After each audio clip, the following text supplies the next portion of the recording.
gave strongly worded statements throughout the conference, but the biggest criticism against ASEAN is that it's just a big talk shop.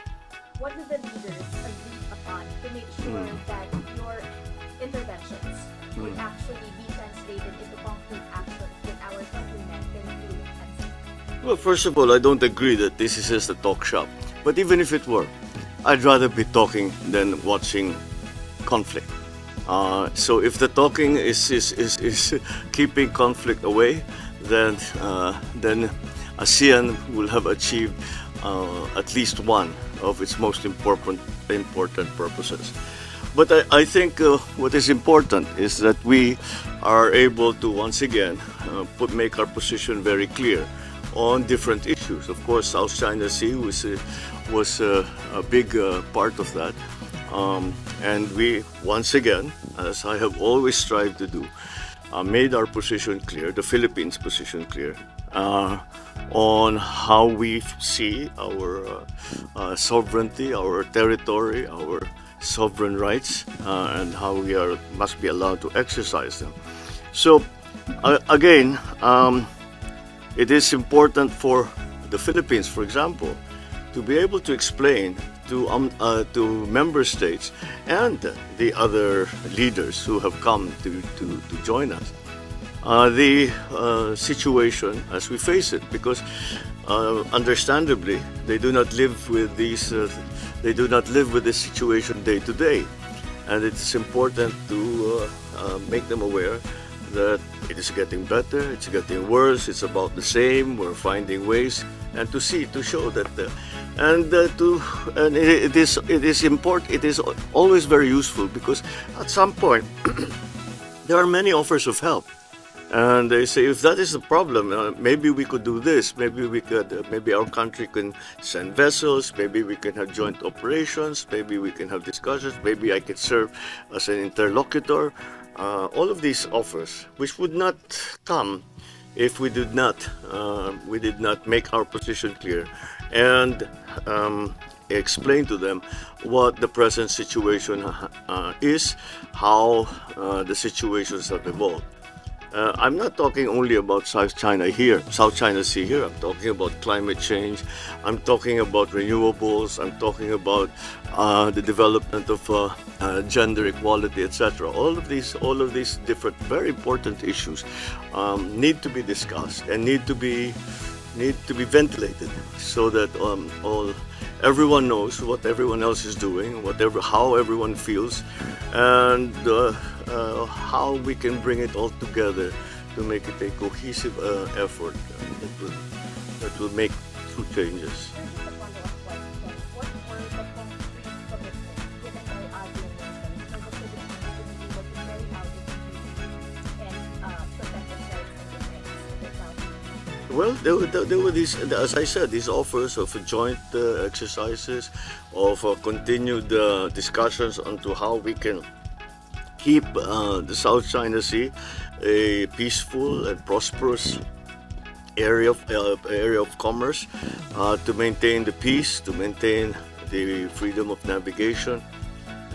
So these are things that perhaps might not be expressed in open session, but are expressed on the sideline. Much of the work actually that gets done here is in the sidelines, where you talk to one leader or a small group, over a cup of coffee. I mean, it's not like we organize a meeting. We just say maybe we can. They pull you over and they say maybe we can help here, or why are you doing that? We don't think that that's the best idea. Whatever, but it's all helpful. It's all. No. You have to keep. These are private conversations, and I would not like to put them in a spot by talking about the specifics of what we had discussed. Only to say that they for the most part,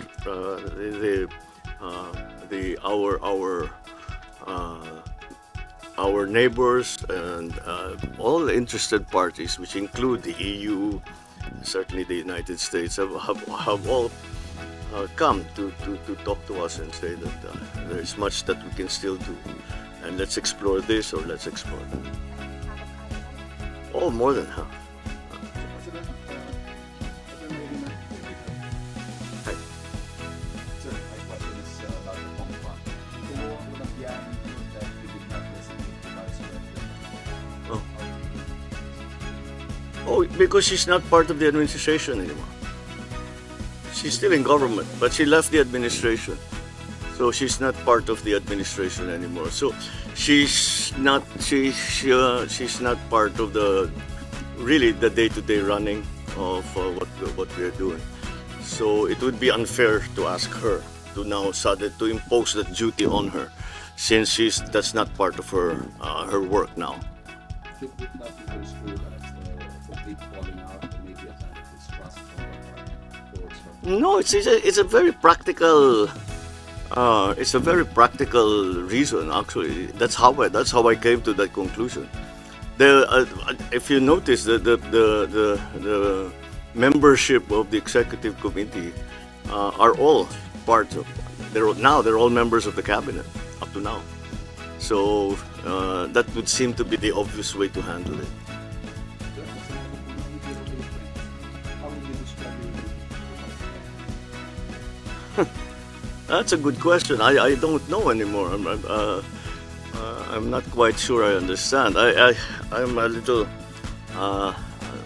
dismayed to hear that she doesn't think that we are friends.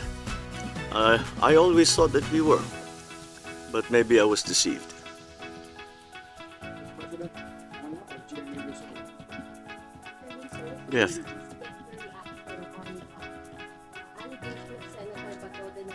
Mm. A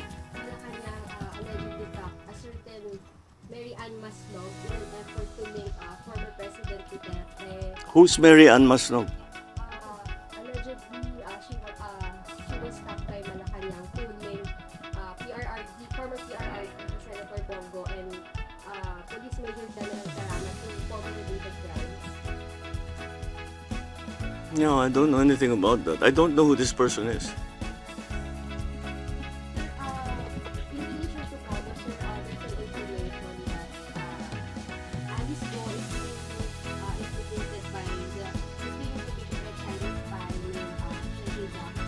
Yeah. Mm-mm.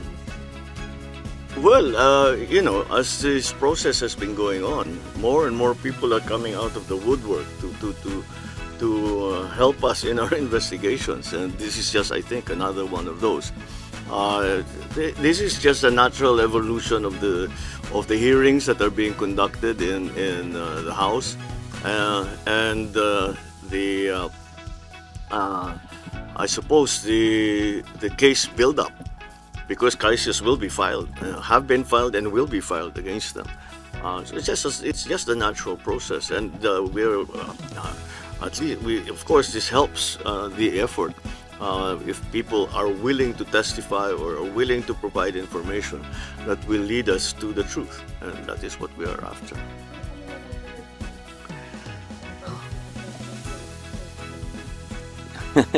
Well, maybe we shouldn't talk about what you are doing to address espionage, and that would be that would be counterproductive.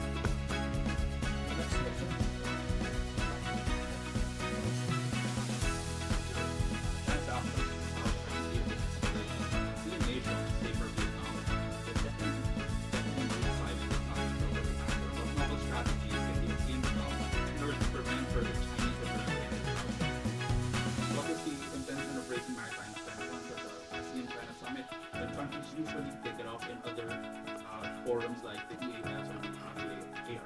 Well, we take every opportunity that we can, again, to make the Philippine position clear. Our intent really is at this point. What we are doing is trying to manage the situation. There's all of us who have been working on this problem for a while.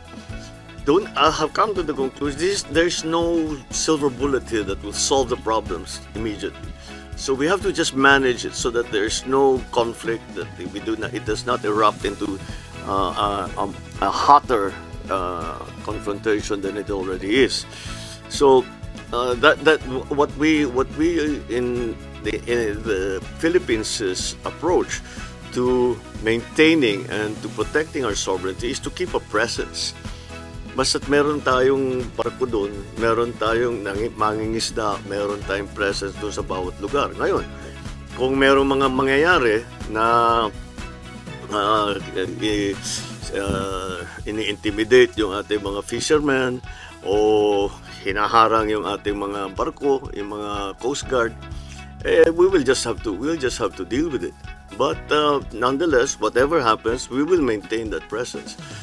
It's because it is important to show the world and our people that we are in the business of protecting our sovereignty. We are in the business of maintaining of protecting our territorial imperatives. We are insisting on exercising our sovereign rights. Sir, just the Philippines that first proposed the creation of code of conduct.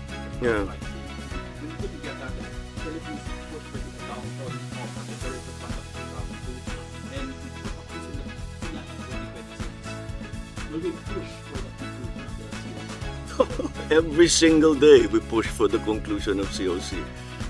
Because then that will provide the basis that I'm sure that will come when the time if and when we have that COC. Then it will lay down the rules for everyone to follow, and it will stabilize the situation. That's why it is so important. That's why I don't want to make it a small matter.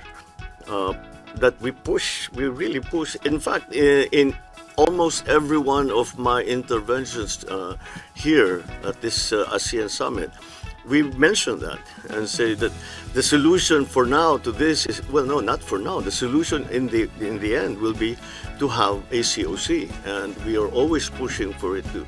We have to accelerate the negotiations. We have to define our terms already as quickly as possible so we can talk about the issues. That's a very important part of our argument. So with that in mind, how do you think the COC should accelerate